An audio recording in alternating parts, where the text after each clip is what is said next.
Facilities management is probably the biggest industry you've never heard of, yet use almost every day. It supports so much of commercial and public life. It includes energy, waste management, security, catering and cleaning, health and safety, and perhaps even ICT and other services along the way.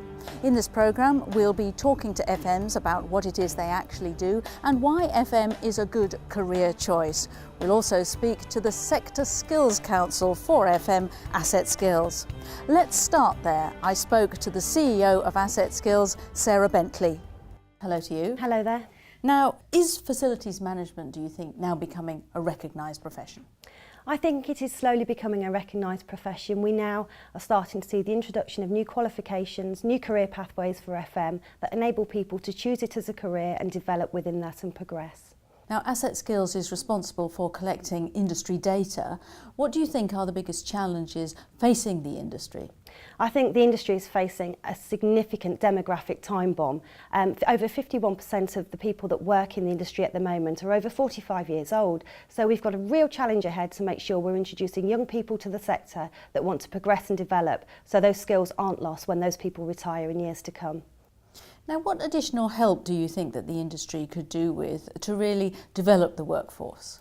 I think the industry could really do with some help in defining the career pathways that FM can offer. So working in schools, bringing industry people into schools to talk to them about the careers that are available to them so young people can identify it and choose to work in FM when they grow up. Now, do you envisage a time where there will actually be a minimum threshold level of competence for people entering the FM industry? I think that time is absolutely now. We're already starting to see large employers in the FM sector coming together to say we really need to set a minimum standard.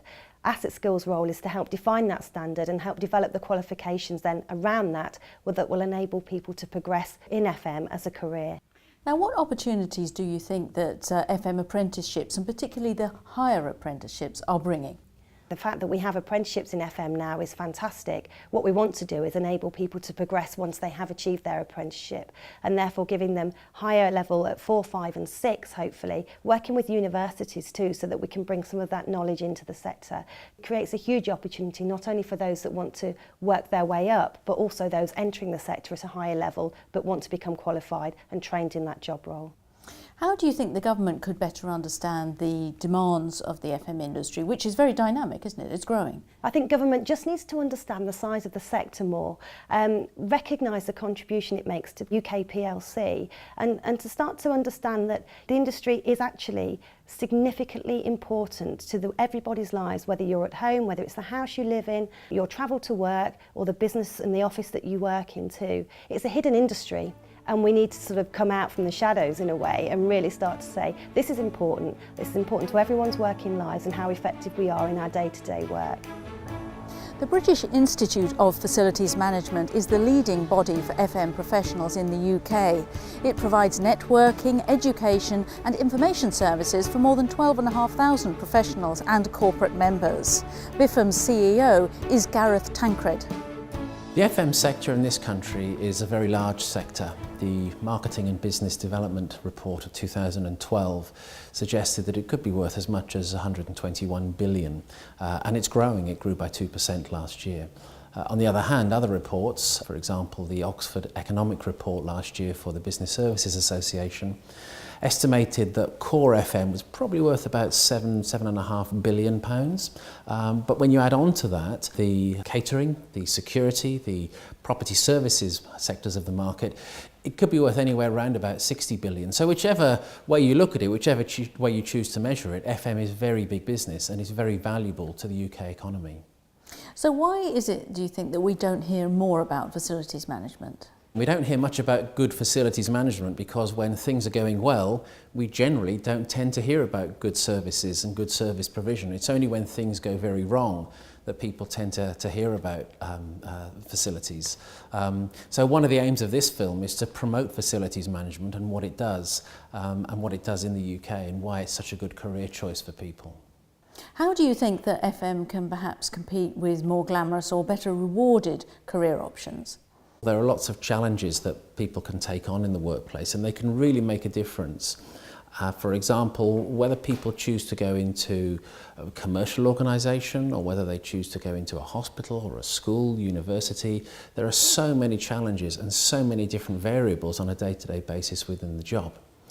In terms of the rewards for a facilities manager, the FM World, our industry-leading magazine, in its 2012 salary survey, suggested that a quarter of respondents were earning more than £45,000, in fact between £45,000 and £60,000. Then a further 15% were earning between £61,000 and £75,000.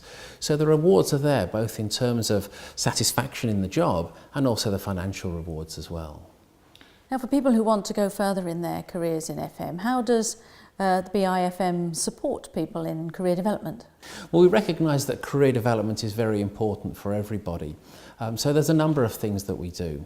For example, there's continuing professional development, there's networking events. We're running networking events every week of the year across the country.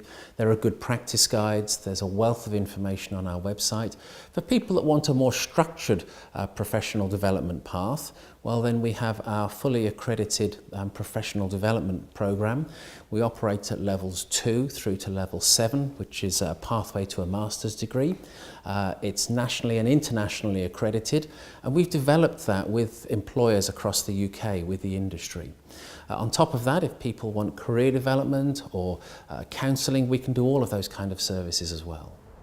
So what exactly does an FM do and what does it take to succeed? We spoke to 2 FMs about their jobs, how they got there and their professional development. We also asked them what advice they'd give to school or college leavers about a career in FM. I've worked in facilities management for 5 years now. I joined the Cooperative Group on its graduate programme, which lasted about 18 months, and it was from there that I chose to join working for Kate Morrison Facilities Management Shared Services. The reason that I chose to do that, I think, is the real challenge that was available within the industry.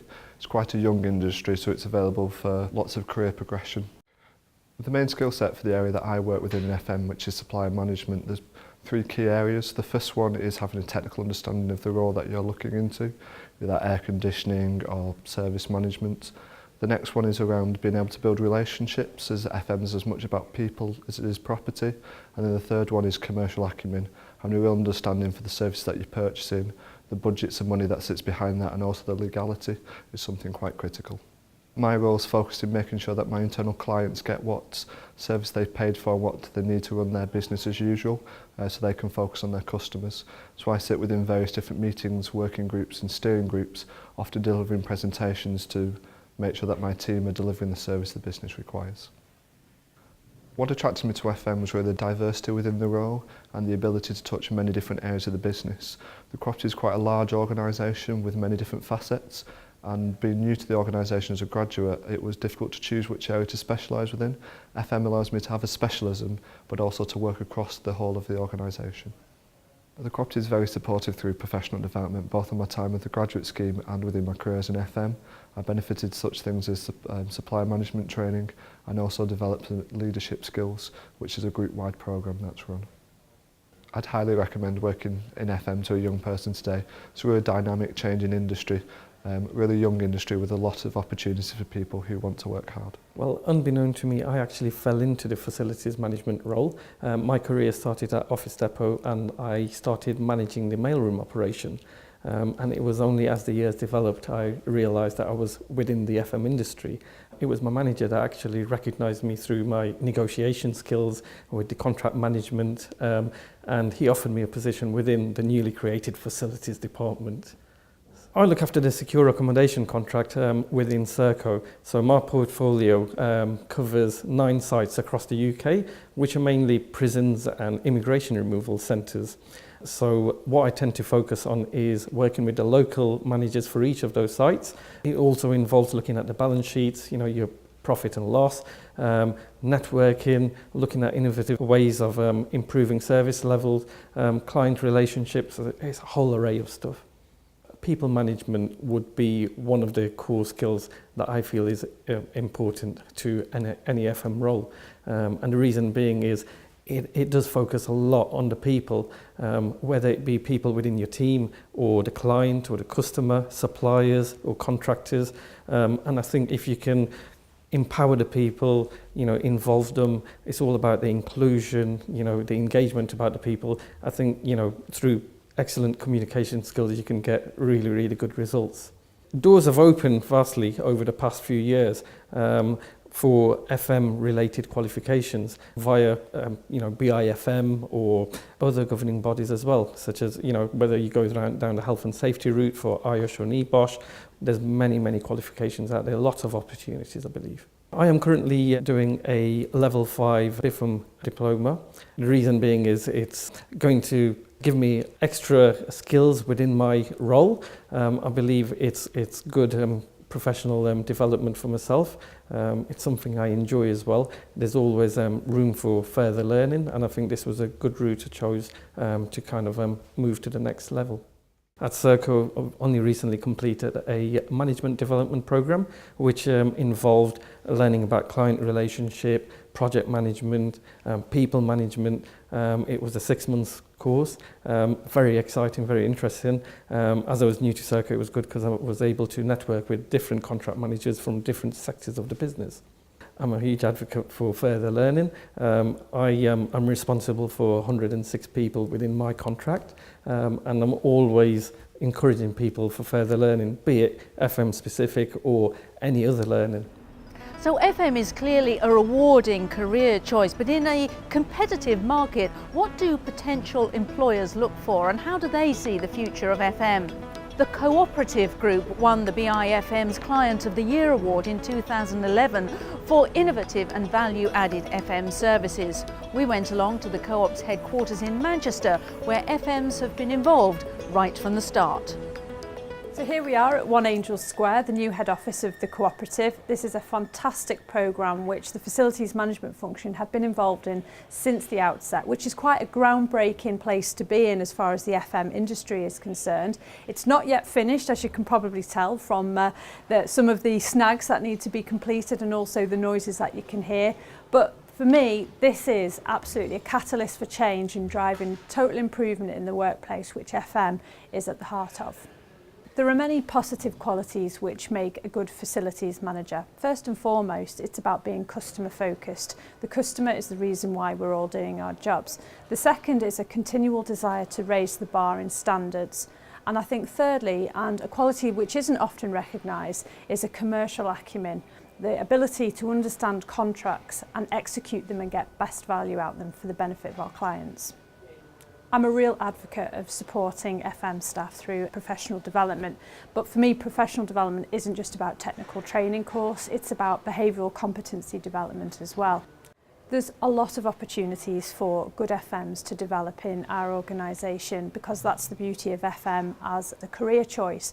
There are so many diverse opportunities that I don't think you could actually ever get bored in a single career. FM needs to compete with other sectors for talent by putting ourselves on an equal footing with other professional institutions such as accreditation. And we also need to demonstrate that people can actually have a sustainable career client side as well as supplier side. Companies can prepare for succession planning and attracting new talent into businesses through things like CPD programs, Investors in People programs, the removal of the perception that FM is just about engineering, maintenance and cleaning. It's about promoting the other attributes of FM as a career. We need to have much stronger communications out there in the national press or other kind of social media type channels. Let's hear from an FM provider now. Mighty is a provider of facilities, property and asset management for some of the largest public sector organisations and private sector companies around. It's a FTSE 250 business with 63,000 employees. I spoke to the chief executive about FM as a business and as a career. Good facilities managers can go anywhere they choose to within their organisation. They can do my job one day, they can do any senior management role they choose to. It's all around where they intend to focus. I think if they're great at service and they're great at what they do, they can absolutely expand their skills into more general management.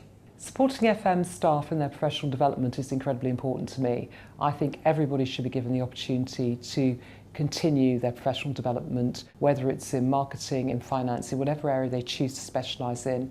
We run programmes at Cranfield. We also work with different organisations to enable people to do better with their education. We are a growing industry. The diversity of work that we can offer and the experiences we can offer around different roles is incredible. We run a graduate programme. Our last graduate programme had 1,000 people apply just for 5 roles. There is a huge demand out there for exciting roles in growing businesses, and that's why I think that talent competition today is easier than it was, say, 10 years ago. If you take a look at where our industry is growing, as a growth industry, we absolutely have to have young, excited talent that can actually come in and really, really help us grow the business. That starts from our graduate scheme, from the apprenticeships we do. We absolutely believe in training and development for all our young people, because one day they will run this group.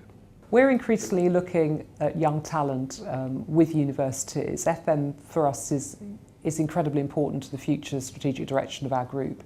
And so it's very important that we actually can speak to young people today who are interested in doing a degree, but actually link up with a couple of the universities in the UK to begin to offer a facilities management and business degree that we could potentially sponsor. That way young people could have work placements with us, they could get to know the industry as they're younger. I think then when they come to us having finished their degree, they could then have a fantastic career in their 20s, running contracts of varying sizes which give you a fabulous business background, because looking after a facilities management contract is very much akin to running a business.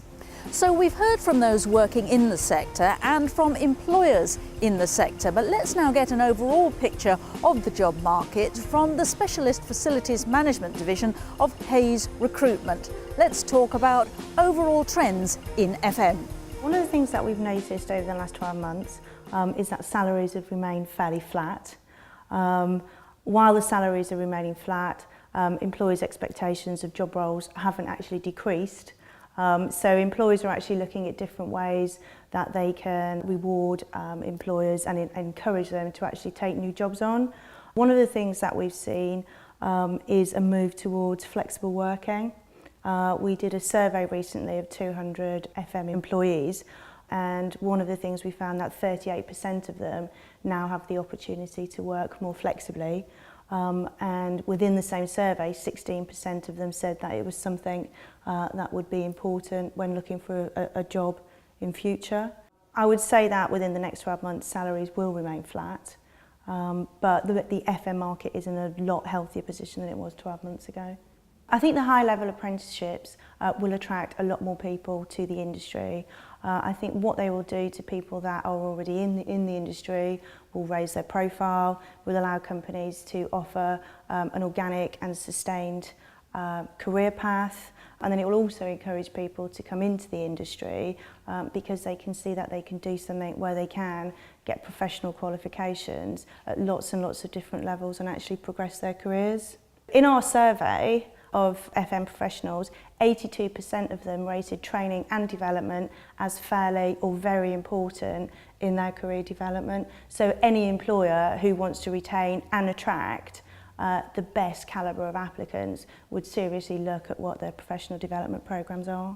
I think training requirements over the last few years have become increasingly important. Employers will hold out for the right person for that job, and they will stipulate they want a qualification, such as the BIFM qualification is an absolute must for a lot of employees these days. And the other qualification is a health and safety qualification, IOSH and NEBOSH, hugely important in the facilities management market because the two work so hand in hand. Every professional needs to keep up with current thinking, and there are now so many ways to do this, from journals and social media to formal qualifications and training. Over a dozen recognised centres deliver BIFM qualifications in facilities management, and we spoke to a few about changes in professional development in FM and what motivates candidates. Over the last few years, training has really been specialist providers and private providers where colleges are now been able to come in because the introduction of apprenticeships has now come along, which allows people then to do training within their company and progress in FM. We've definitely noticed a a real interest from the facilities management sector in qualifications, particularly apprenticeship delivery, something that really wasn't there before. I think the training requirements in FM have changed over the years through the need to professionalise the industry itself, and I think organisations out there like the service providers are now coming to the forefront. So we're seeing that they want to have recognised qualifications for their staff. We've got a much more demanding clientele who are insisting that the training is carried out either in their home or in the workplace. They will also travel to colleges and universities, but the key thing is that they want learning on demand. Higher level apprenticeships are actually going to professionalise the industry coming through from school leavers through to later on in life, and I think we'll see an increase in levels 2 to 7. So it'll actually professionalise the industry again and actually encourage school leavers to go into the FM industry. They're bringing to the FM industry a standard that people need to progress to. Currently there's going to be a number of people retiring, so we're getting like the railways where there wasn't going to be enough train drivers, so FM's going to be the same, but management in general. So these are going to give the skills not just for the hard service, the engineering side, but the soft service side, to be able to manage large multiple sites and for them to then progress in the roles, because a number of people normally start in FM but leave to go elsewhere. So it's giving it that credibility, that challenge to the employers to say we need to grow our own staff, and this is the platform to do it. I think the motivators for professional development are around actually seeing their staff progress through the organisation and gain new skills. For example, our students find that they've actually improved the way that they think and changed the way they think to actually lead to different strategic choices and directions for the organisations they work for. Well, I think the organisation should be able to look at this as very much a win-win. There's a win for the individual. It shows that the organisation is interested in them as a person. It shows that the organisation is interested in investing in their skills and also giving them a current level of skills that's needed for that particular role. But I think for the organisation it's a way of making sure that there is a standard that is achieved across the organisation in terms of what they need from the people that are working for them. And what this does is give them the opportunity to bring those two things together. Looking at their turnover rates, if they develop their staff, obviously their staff want to stay. I think another significant factor is if they can see a progression from one qualification to another, they're more likely to stay with that employer. So you've got very motivated staff, happy staff, which leads to good business. The Olympics was an excellent profile for facilities management. The way the Olympics was run and managed throughout was absolutely superb, and that will have been recognised internationally, and as a result of that the profile of UK PLC has risen dramatically over the last few months. We've got a number of contracts that we're tendering for internationally through our international department. We're hoping to be successful in those bids, and we're looking at an online learning delivery out there, as well as a team of tutors every now and then going out to deliver face-to-face. I think the opportunities are there for people both to come to the UK and to see what it is and how we do it and to achieve British qualifications here. But I think the ability to export these qualifications, now that there's a whole range of different media and different ways that we can provide those qualifications, I think it just opens the door really wide for international opportunities. I think it's foolish to not think about actually developing your staff. I think as the organisations that are developing their staff get stronger, they will start to headhunt from those organisations that aren't doing it. And equally so, this is a profession that needs to continue to develop. So we need to have those professional people out there promoting the industry. The organisations that do invest at the moment are those that in 2 or 3 years' time will have staff that have not just a level of knowledge but a level of competence, a level of skills. They will have a consistent standard across the whole of the organisation, and I think what they'll find is that those organisations are the ones that are being viewed as the leading organisations in facilities management in the United Kingdom, and those are the organisations that people will want to go and work for. Those companies that really don't train are going to fall behind because, you know, there's companies coming from outside of the UK into and taking contracts from UK companies. There's a great need to invest in the workforce. If they are not taking on new staff, recruiting and training up those new staff, the senior staff who've got the excellent skills will not be passing on those skills to the more junior staff within the company and new recruits as well. Organisations that don't invest in people development I think have got a very limited span within the world of FM. The facilities management sector embraces all types of development, including qualifications, and I think the apprenticeship is a winner. Studying for a professional qualification takes time, dedication and an understanding employer. So what motivates people who've chosen this route to career progression, and what has been their experience? We spoke to two people currently working towards the IFM qualifications. The main driver for me completing an FM qualification was to provide evidence of my knowledge and experience in the industry. Like many people, I didn't follow FM as a career path from school. It's something I came into later. So I wanted a qualification which demonstrated that I'm an FM professional.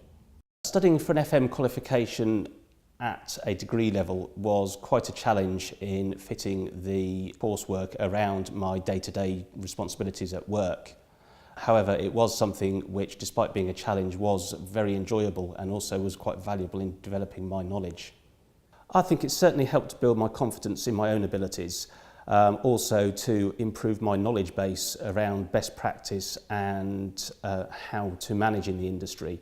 It's also been incredibly valuable in helping to widen my network of contacts and to provide a much broader view of the industry as a whole. AMY were very supportive as an employer in my undertaking the qualification. They paid for the course fees. They also paid my expenses for attending monthly 3-day training modules. They were flexible in allowing me to schedule my time to complete the degree level coursework while also completing my day-to-day job. And our senior management team were also very supportive in offering advice and guidance when support was required. I would recommend an FM qualification to friends and colleagues. Having completed the course, I did a debrief session with our learning and development team and provided positive feedback on my experience.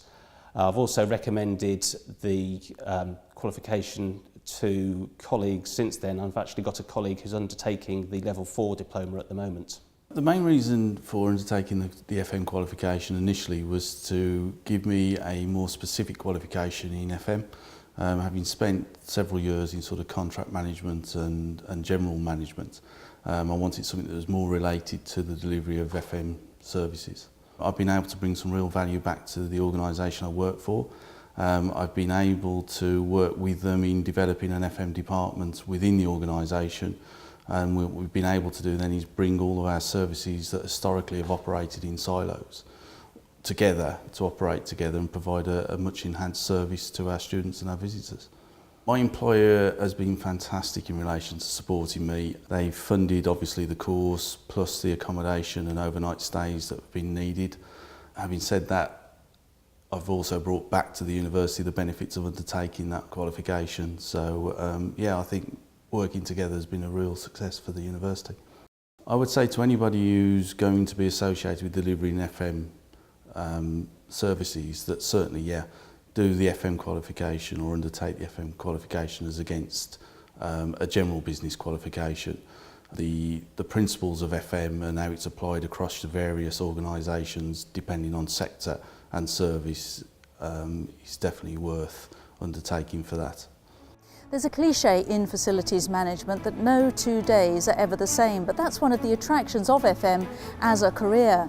FMs get involved in all aspects of an organisation and they work across all levels, whether it's the hard technical aspects of managing a facility or the softer aspects like customer service. There is a role in FM for all levels of experience, personalities and ambition, whether you prefer the strategic overview or hands-on operations. Working on the supplier side or client side, there are opportunities in FM. We hope that this short film has given you an idea about what FM contributes and what it can offer you.